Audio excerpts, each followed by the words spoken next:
뭐 이론의 여지가 없습니다만 그걸 어떻게 적용하느냐 하는 부분에 대해서는 아주 열심히 노력들 해서 그 방법을 찾고 있는 상황이라고 말씀드릴 수 있겠습니다. 그럼 당장 만약에 이제 부총장님 말씀처럼 초중등 그 고교에서 정규 과정을 만든다라고 하면 예. 어떻게 가르칠 것인지에부터 시작을 해서 무엇을 가지고 가르칠 것인지 또 누가 가르칠 것인지가 풀려야 될 것 같은데 예. 이 세 가지가 다 지금 미흡한 상태다라는 말씀 아니신 거예요? 뭐 이제 전혀 이루어지고 있지 않다는 얘기는 아니고 이루어지고 있는데 아직 완벽한 상태가 안 됐다는 말씀을 드리고 싶고요. 이제 정부의 그 녹색성장위원회에서도 이 초중고등학교 교육이 굉장히 중요함을 알고 거기에 대해서 지금 말씀하신 교과 과정에 대한 연구라든지 그다음에 그 교육 내용에 대한 연구, 그다음에 교원을 어떻게 양성하고 육성할 것인가 하는 것에 대해서 전략적으로 접근을 하고 있는 것으로 알고 있습니다. 그것이 그것들이 조금 더 가다듬어지고 좀 더 세련되게 접근이 돼야 된다고 생각을 하고 아까 말씀드린 것처럼 초중고등학교에서는 개념이나 실질적인 생활 체험이나 그런 것들로 충분히 어느 정도는 그런 아까 조금 미흡한 부분들, 교원에 대해서 연수라든지 체계적인 교육을 통해서 그것이 적용될 수 있는데 실질적으로 그게 산업계와 연결돼서 녹색 성장으로서의 경제 성장을 이뤄내기 위해서는 고등교육에서는 좀 다른 문제입니다.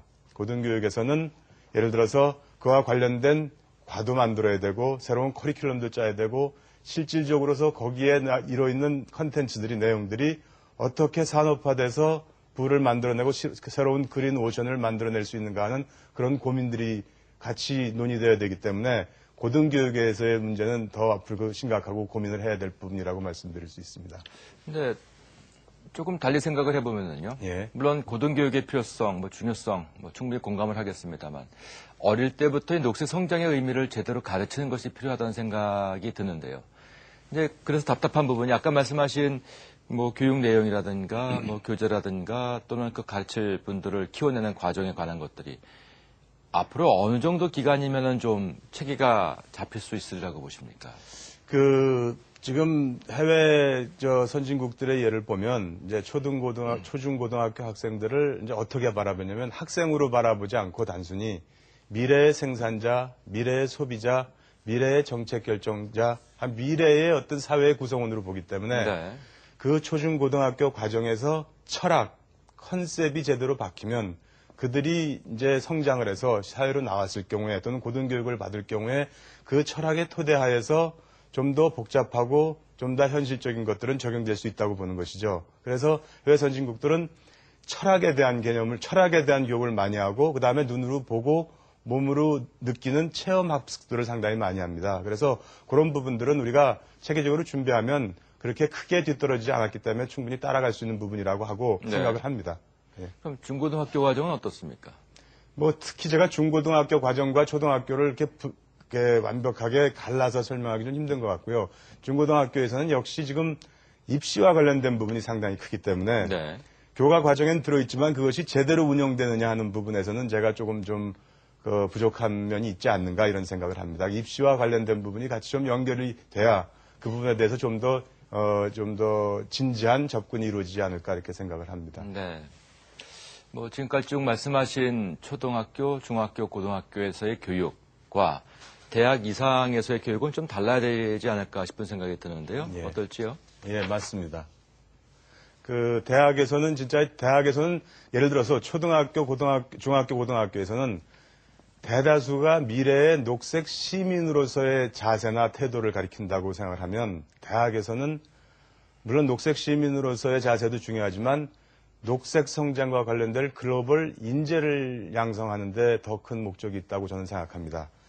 글로벌 녹색 성장 시대에서 우리나라를 선도하고 거기서 경쟁력을 확보할 수 있는 녹색 성장 인재를 양성해야 되는데 그러기 위해서는 세계의 녹색 성장과 관련된 트렌드라든지 동향을 순발력 있게 받아들여서 그때그때 관련된 전공을 신설한다든지 커리큘럼을 만든다든지 또 그와 관련된 전문 대학원을 설립한다든지 해서 그 시스템을 녹색 성장과 관련된 지식을 쉽게 받아들여서 그것들을 전문 인력을 양성하는 데 적용할 수 있는 그런 그 시스템이 필요하다고 생각을 합니다. 그리고 이 대학이라는 사회는 지방자치단체, 지역사회와 상당히 밀접한 연관을 맺고 있다고 생각을 합니다. 그래서 대학은 대학의 녹색 성장 관련된 인재를 양성하는 것뿐만 아니라 지역 사회의 녹색 성장과 관련된 공헌에 어느 정도 책임이 있다고 생각합니다. 그래서 지역 사회와 연계를 통해서 지역의 녹색 성장을 어떻게 도울 것인가, 거기에 그 문제에 대해서 어떤 고민을 할 것인가도 한번 생각해 봐야 될 문제라고 생각합니다. 그리고 매우 중요한 부분이 있는데, 대학의 대학생들이 현재는 지금 취업에 굉장히 지금 많은 신경을 쓰고 있습니다. 즉 다시 말해서 녹색 성장과 관련된 대학에서의 교육이 녹색 성장과 관련된 일자리로 연결되지 않으면 대학에서의 녹색 성장 교육은 그냥 교육을 위한 교육이고 죽은 교육이 될 가능성이 많습니다. 그래서 대학에서의 녹색 성장 교육이 기업의 산업계의 녹색 성장 일자리의 창출과 연계되면 기업은 녹색 성장 인재를 계속 흡수할 것이고, 그걸 보고 대학은 녹색 성장과 관련된 인재 육성에 좀 더 신경을 쓰게 될 것입니다. 그래서 그런 부분들이 대학의 교육이 초중고등학교의 교육과 조금 다른 측면이라고 말씀드리겠습니다. 현재도 많은 대학에서 이에 대한 관심을 갖고 있는 것으로 알고 있고요. 그래서 대학에서 그 관련 학과랄까요? 또는 관련 과목도 많이 개설하고 있는 것으로 알고 있는데, 구체적으로 어떤 과목들 또 어떤 학과들을 이 녹색 성장이라고 하는 큰 틀에서 바라볼 수 있겠습니까? 그게 이제 사실 전문적인 것이기 때문에 그게 아주 구체화되어서 자세하게 설명하기는 좀 어려운 부분인 것 같고요. 아직까지 녹색 성장이나 그런 부분에 대해서 관심을 갖고 있지만 그렇게 그것이 과로 독립되어 있거나 새로운 뭐 학위 과정으로 되어 있거나 하는 부분들은 그렇게 많지가 않습니다. 예를 들어서 신재생 에너지와 관련된 학과라든지 미래 에너지와 관련된 부분들, 또는 그린 IT, 뭐 스마트 그리드, 그 외에 경영 사이드에서는 녹색 경영이라든지 녹색 금융. 그래서 각 학문 분야를 망라하고 녹색에 대한 부분들이 이제 관심을 끌고 조금씩 변형을 가져오는데, 아직까지 그렇게 많은 학과나 커리큘럼이 개설되었다고 보기는 좀 어려운 것 같습니다. 그 이유는 어디 있을까요? 뭐 녹색 성장에 대한 중요성은 충분히 많은 사람들이 인지 의식을 하고 있을 것 같은데요.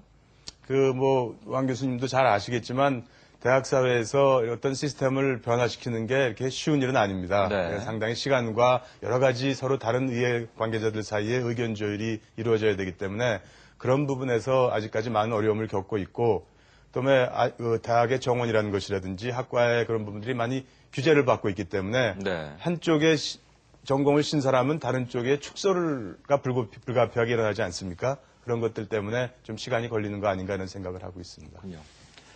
또 많은 사람들이 경제에 대한 걱정을 하면서 특히 일자리 문제를 걱정을 많이 하십니다. 청년 실업에 관한 문제, 정말로 심각한 상황에 와 있다는 것이 많은 분들의 평가이기도 한데요. 이 녹색 성장에 대한 그 기대는 이 녹색 성장이 가져올 수 있는 일자리 창출 효과에도 있는 것 같습니다. 이 부분은 어떻게 보고 계십니까? 예, 맞습니다. 정확하게 그 포인트를 짚으셨습니다. 녹색